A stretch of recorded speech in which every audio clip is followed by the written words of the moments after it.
BPL নিয়ে স্বাধীন তদন্ত কমিটির বহুল আকাঙ্ক্ষিত রিপোর্ট ৩০০ ঘন্টার অডিও আর ৩৫০০ পৃষ্ঠার সেই রিপোর্ট বিসিবি সভাপতির কাছে জমা দেওয়া হবে ২৫ আগস্ট। নিশ্চিত হয়েছে স্টার প্লে, তবে সেটিও একেবারেই প্রাথমিক রিপোর্ট।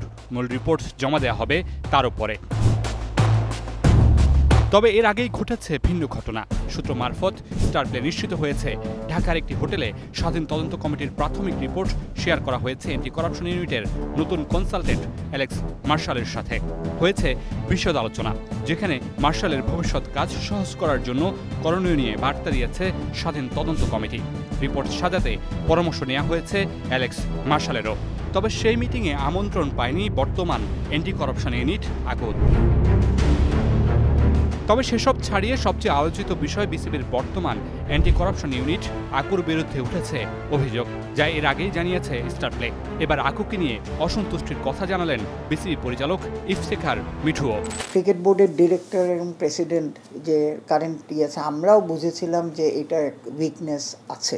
সেই জন্যেই আমরা ব্যাপারটা হচ্ছে কি, এটাকে ঢেলে সাজানোর জন্যে আর এটার ক্যাপাবিলিটি ইনক্রিজ করার জন্যেই কিন্তু ওয়ান অফ দ্য পার্ট হচ্ছে ওয়ার্ল্ডের one of the finest expert আমরা কনসালটেন্ট হিসাবে নিয়েছি। আমাদের কাছে অফিসিয়ালি হয়তো ২৫ তারিখে হ্যান্ডওভার করবে। বাংলাদেশের বিপিএল বলেন আর বলেন, এই ক্রাইসিস যেটা আছে এটার থেকে বার হতে হলে আমাদের অ্যাকশনে যেতেই হবে। ফ্রেশ এসব যা আসবে রিকমেন্ডেশন, এইগুলিতে আমরা রিয়েলি সিরিয়াসলি নেওয়া হচ্ছে।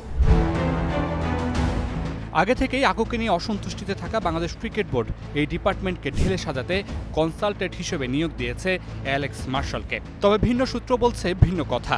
স্বাধীন তদন্ত কমিটির কাছে ৩০০ ঘন্টার অডিও আর ৩৫০০ পৃষ্ঠার যে রিপোর্ট আছে তার বেশিরভাগটাই নাকি বর্তমান অ্যান্টি করাপশন ইউনিট অর্থাৎ আকুর দেয়া। শুধু তাই নয়, সূত্রের দাবি বেশিরভাগ ইনসাইড রেকর্ডিং এবং ডাটা স্বাধীন তদন্ত কমিটিকে প্রোভাইড করেছে বিসিবির বর্তমান অ্যান্টি করাপশন ইউনিট। অথচ গণমাধ্যমে প্রকাশিত সংবাদে স্বাধীন তদন্ত কমিটি দাবি করেছে তাদেরকে সহযোগিতা করেনি আকু। দুপক্ষের দুমতে স্বাধীন তদন্ত কমিটি আর আকু পারস্পরিক মুখোমুখি অবস্থানে।